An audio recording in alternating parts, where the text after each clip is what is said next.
The Magnificent Montague, starring Monty Woolley.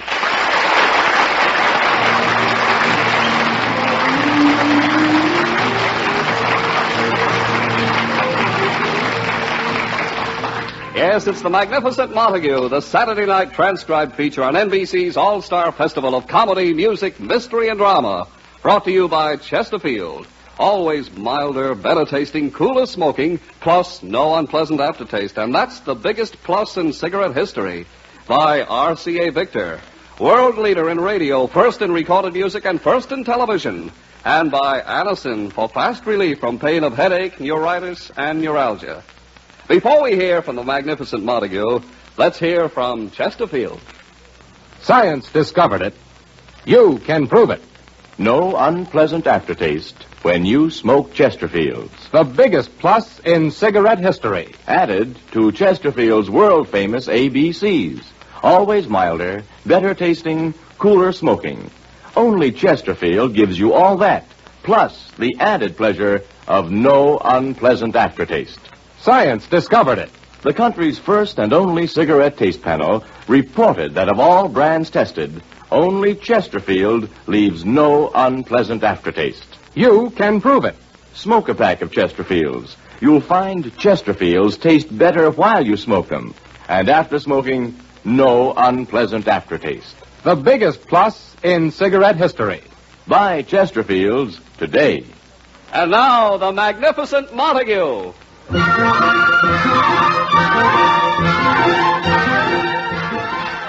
To Edwin Montague, the fact that he has reached radio heights as Uncle Goodhart, star of an afternoon radio program, means very little. He still longs for the days when, as the Magnificent Montague, he was king of the Shakespearean actors. But time goes on, and it is now morning in the Montague apartment. Lily, Edwin's wife, is just getting up. Agnes, the maid, is setting the breakfast table. Summertime and the living is easy. All fish are jumping and the cotton is high. Ba-ba-ba-boo, ba-boo, ba-boo. Agnes. Oh, your daddy is rich. Agnes. And your mommy's good looking. Agnes, please. Oh, good morning, honey. I can hear you. I heard you. A rooty tooty toot Agnes, toot. please. Edwin's still sleeping. Oh, the poor little monster's still asleep. Agnes. I'm serious, honey. He needs all the sleep he can get so he can wake up nice and fresh and make life miserable for me. Now, Agnes, you and Edwin Call the phone. I'll get it. The residence of Edwin Montague and Lily Boehm, Agnes the maid at the control tower. You're on the beam. Come in. Come in. Over to you. Roger. Agnes. Honey, let me live a little. See who it is. Okay. Hello? What? You want to speak to Mr. Edwin Montague? He's still asleep. I should wake him up?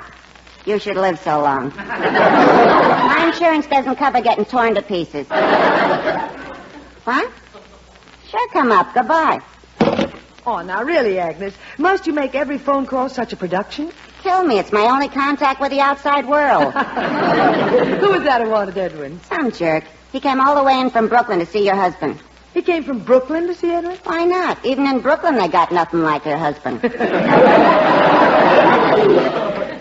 Probably a member of his Uncle Goodhart radio fan club.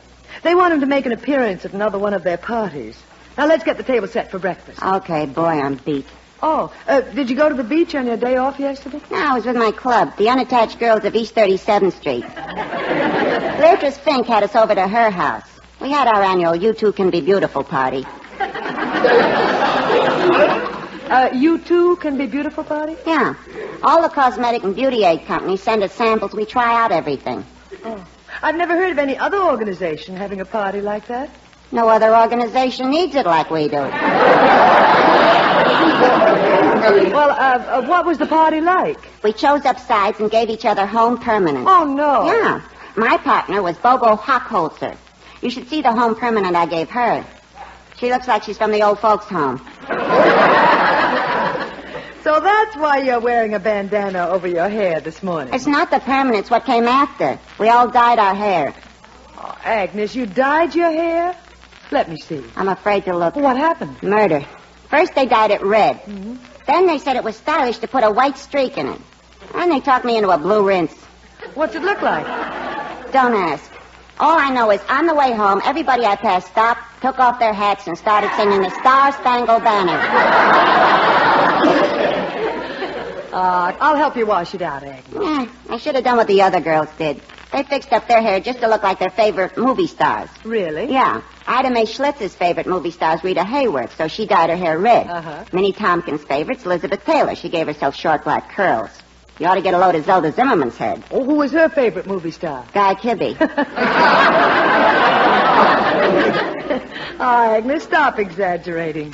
You and those girls really have good times together. I think your husband's up. Oh, get the coffee. Now comes the warm-up of his golden throat. The voice of Firestone. Agnes. Good morning. Gad, Lily.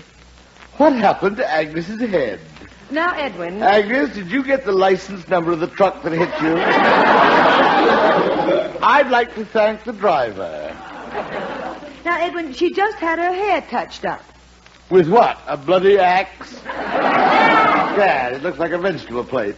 Look who's talking about hairdos with that beard. Agnes. No wonder they call him the Magnificent Montague. He's the only man in the world who can brush the dandruff off his shoulders without taking his hands out of his pockets. Oh, stop it, both of you. Agnes, get Edwin his coffee. Shame on you, Edwin, fighting every morning. For 25 years I've endured, Agnes. Old housemaids never die. They only get in your hair. Now, relax, Edwin. Relax? Will I ever relax again? What has become of the Magnificent Montague? The voice that has thrilled theater-goers as Macbeth, Hamlet, Othello is now heard 5 afternoons of the week babbling into a microphone. Hey! All the mighty have fallen. Lily, life is bitter. If you think life's bitter, wait to get a load of this coffee. Oh, now, Edwin, eat your breakfast. You'll be late for your radio broadcast. Oh, yes, my broadcast. Uh-oh. What's wrong? Oh, I just remembered. Some man from Brooklyn is coming up to see you. He must be one of your Uncle Goodhart fan club presidents or something. Oh, no. And from Brooklyn? Oh, he said he must talk to you. Ridiculous. Where am I going to find an interpreter at this time of the morning? Edwin, those radio fans are your bread and butter. Lily, why did I ever leave the stage? That was the life. Every night speaking Shakespeare's immortal lines. And every morning standing in the unemployment insurance lines. Agnes, why don't you go somewhere where people will appreciate you? Like on a live bait boat. Edwin, if you don't hurry... Oh, someone's at the door. The guy from Brooklyn. Oh, no, this is all I need. I'll get it. Yeah? Is this the residence of Mr. Edwin Montague? I'm Edwin Montague. Mr. Montague, it is indeed an honor to meet in the flesh the man who I have admired these many, many years. No, thank you. Excuse my abruptness. I was expecting some creature from Brooklyn. Allow me to introduce myself, sir. I am E. Marmaduke Hesselwhite. Mr. Hesselwhite. Of Brooklyn. Brooklyn? He must have come over on the London Bridge. Oh, quiet. Mr. Hesselwhite, I must say you don't look like my typical Uncle Goodhart fan. Mr. Montague, I am chairman of the cultural division of the Brooklyn Academy of Fine Arts. Mr. Hesselwhite, I didn't know such an organization existed in Brooklyn. Mr. Montague, it is our purpose to show that besides a tree, culture also grows in Brooklyn.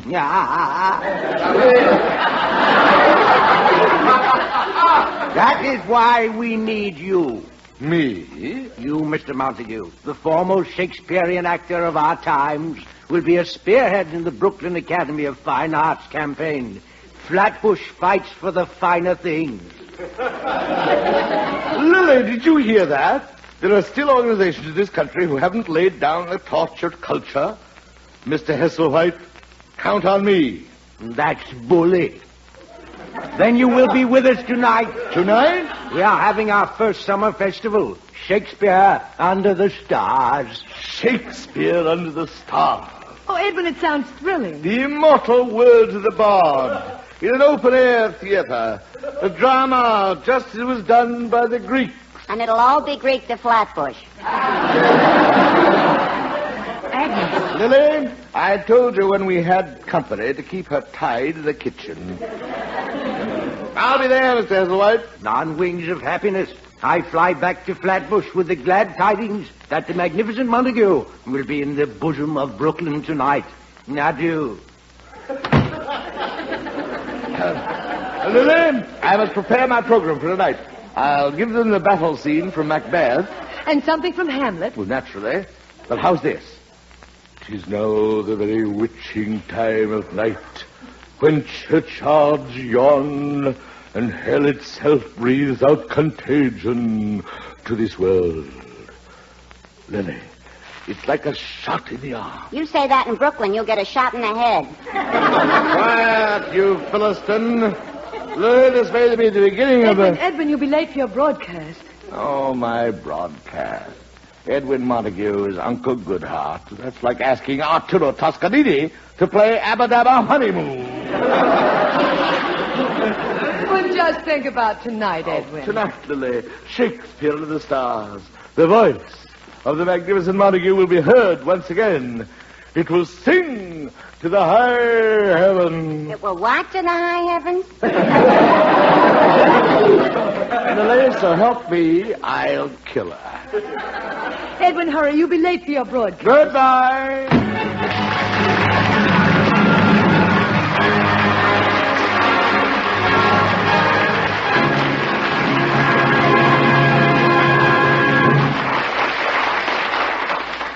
We'll be back with the Magnificent Montague in just a moment. Here's Dinah Shore for RCA Victor. There once was a farmer who...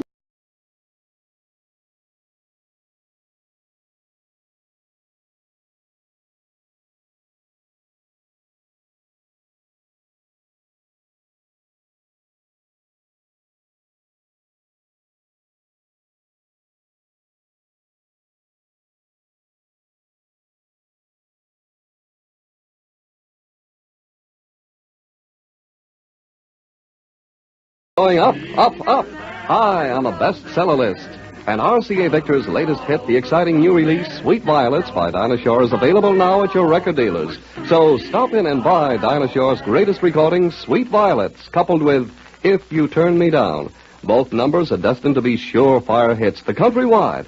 And ask for and listen to another brand new and beautiful RCA Victor recording, Dinah Shore's How Many Times, and its flip side, 10,000 Miles.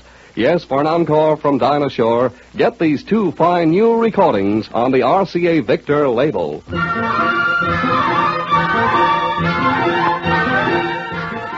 And now, back to the Magnificent Montague.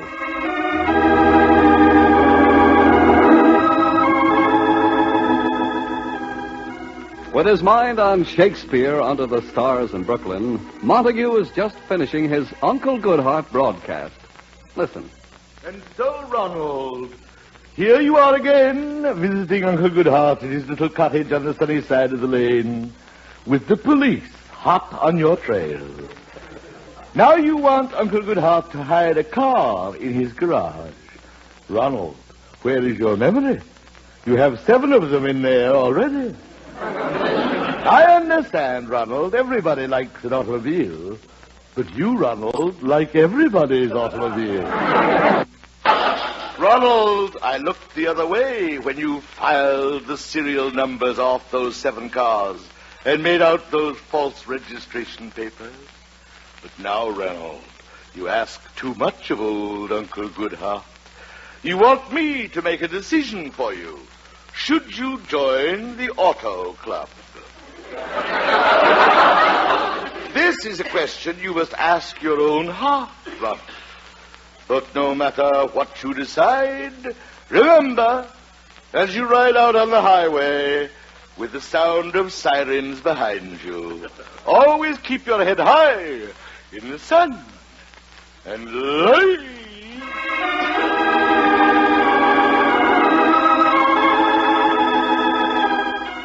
So ends another episode of Uncle Goodhart. Until he meets you again in his little cottage on the sunny side of the lane, here is Uncle Goodhart with his thought for today. When a lightning bolt strikes your neighbor as he bends over to pick up the dice, Say to him as he bursts into flame, it won't strike in the same place twice.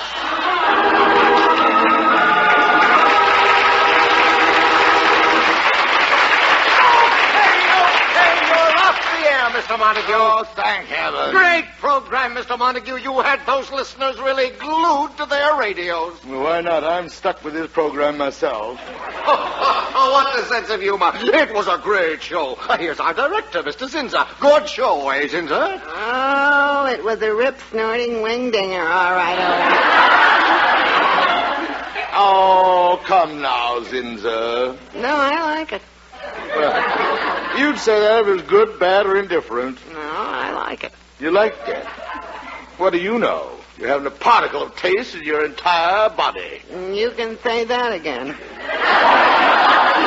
Ah, Zinza, no wonder you've risen so high in radio. It was your head that inspired the vacuum tube. Oh, thank you, Mr. Montague. All right, Zinza, I'm sorry I started this battle of wits with you. I keep forgetting you're out of ammunition.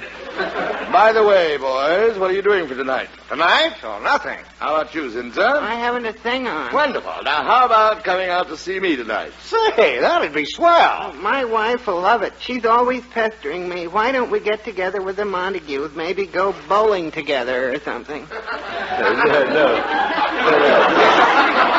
No, boys, it's not a party. You see, I'm doing some Shakespearean readings at a cultural festival tonight. Wonderful. Shakespeare, eh? Love that boy. It's called Shakespeare Under the Stars. Great. Sounds George to me. Where's it going to be? In Brooklyn. Well, boys? Hey, I just remembered I was out with the Leica yesterday shooting pictures of the kids. I got to develop them tonight. How about you, Zinza? Well, I just remembered. Zinza? This is the night our bowling team goes to the Turkish bath. Zinza, you said you weren't going to have anything on tonight. I'm not. It's a men's Turkish bath.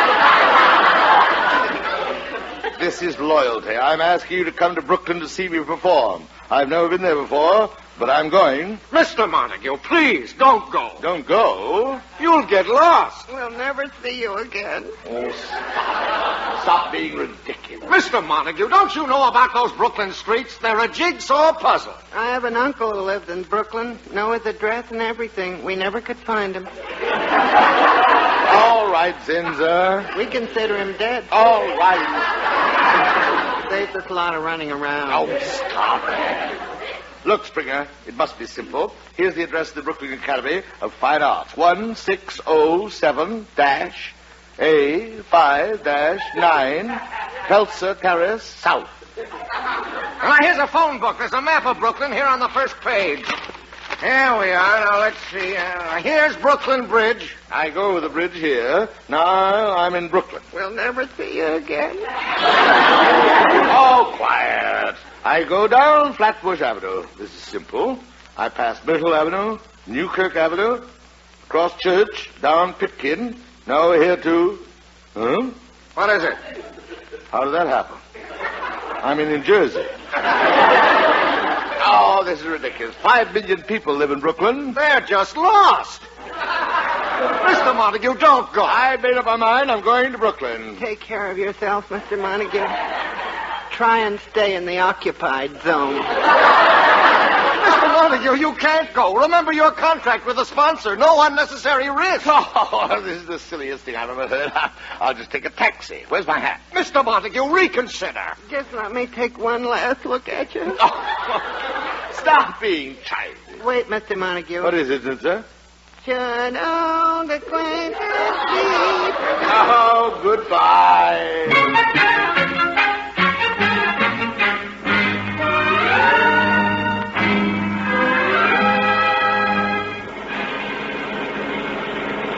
Hold it, driver.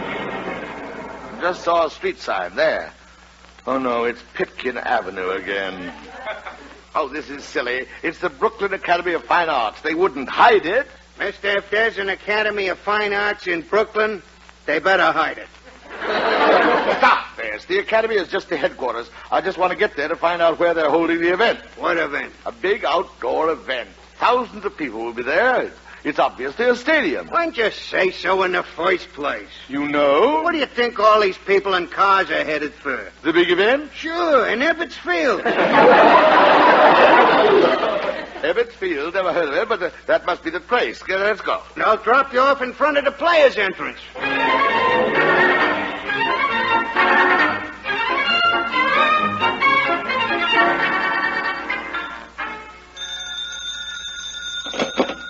Hello? Brooklyn Dodger baseball team locker room. Eddie the trainer talking. Oh, Charlie.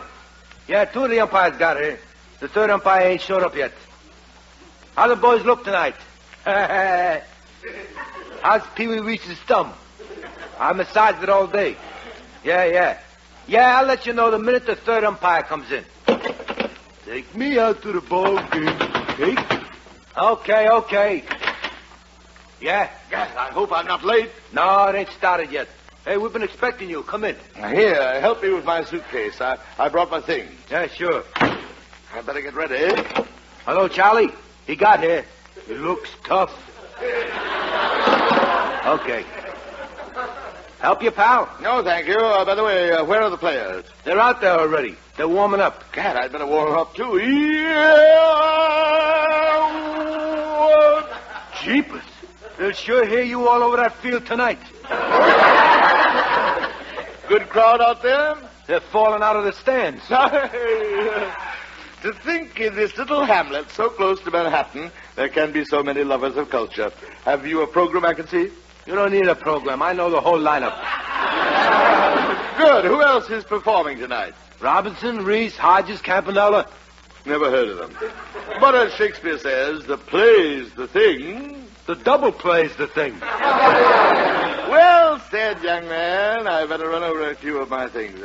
When shall we three meet again in thunder, lightning, or rain? As soon as you get dressed, the other 2 are out there already.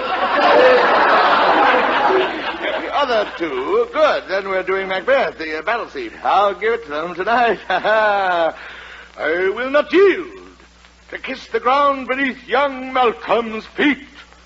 Before my body I throw my warlike shield. Leon Macduff! And damned be him who first cries, hold, enough. Well, how's that? Excuse me. Hello, Charlie.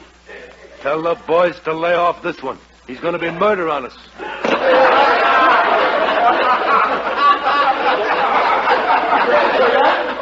No, not yet. You got time, plenty of time. Hey, you must be new. I never seen you before. Well, I've never been in Brooklyn before, but I've been on the road a lot. Come to think of it, I think I did see you in St. Louis. Very likely. I was there with the Comedy of Errors. Boy, we sure blew that one to the Cardinals. What a lot of Very little rehearsal. I hope tonight's different. You're not kidding. But the Duke's really ready. The Duke? Then we're doing Midsummer Night's Dream. Good. I'll do Oberon. Who's Puck? Puck? Mister, you got your games mixed up. This ain't no hockey match. I know it's not a hockey match, you idiot. Look, mister, I just work here. I don't want to get you mad. Good. Well, what's that? They're almost ready to begin. I gotta go out. Again, I better hurry and get into my Macbeth costume for the battle scene. Hey! Yeah? Would you help me get into my outfit? It's right here in the suitcase. I'll open it.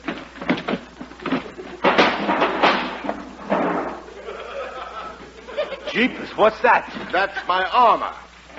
Your armor? Look, mister, them rumors about Brooklyn being tough is just newspaper talk. You can work with just a regular chest protector. Nonsense. Give me my helmet. Helmet? Ain't a mask enough? After you see me work, you will realize that I don't do things halfway. Yes, sir. Now hand me my sword. Your what? My sword. Excuse me. Hello, Charlie. Tell the boys they better not let out a peep tonight. He's carrying a sword. I told you it would finally happen here in Brooklyn. Yes, tonight is the night. It will happen in Brooklyn, my good man. history will be made. Okay, that's it. They're starting. Open the door. Listen to them. That's Brooklyn crying for culture. Let's go.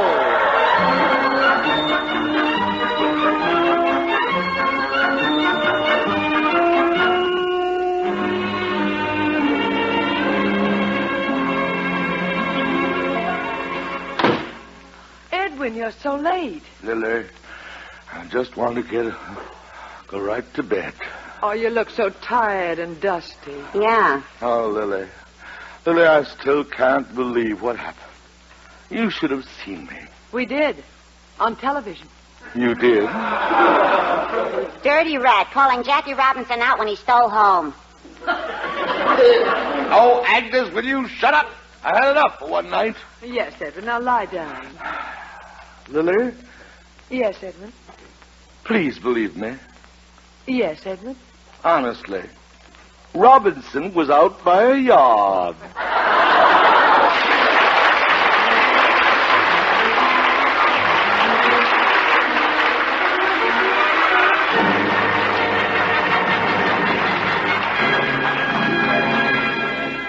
The next time you suffer from pains of headache, neuritis, and neuralgia, take Anacin. You'll bless the day you heard of this incredibly fast way to relieve these pains. Now, the reason Anacin is so wonderfully fast-acting and effective is this. Anacin is like a doctor's prescription. That is, Anacin contains not just one, but a combination of medically proven active ingredients in easy-to-take tablet form. Thousands of people have received envelopes containing Anacin tablets from their own dentist or physician, and in this way discovered the incredibly fast relief Anacin brings from pains of headache, neuritis, or neuralgia. So the next time a headache strikes, take Anacin for this wonderfully fast relief. Anacin, A-N-A-C-I-N. Anacin comes in handy boxes of 12 and 30, economical family-size bottles of 50 and 100. Get Anacin at any drug counter.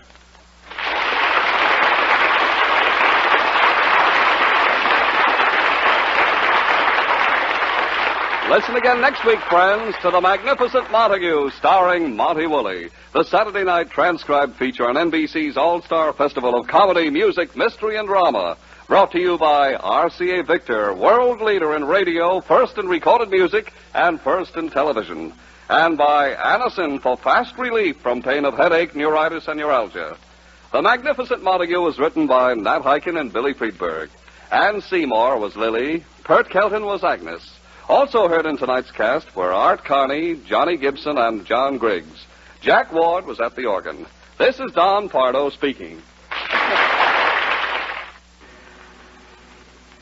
When you drive, it pays to be careful. Your car can give you and the family a lot of enjoyment this summer, but only if you drive safely and always carefully. The Magnificent Montague came to you from our Radio City studios in New York. Tomorrow, hear Archie Andrews and the Quiz Kids on NBC.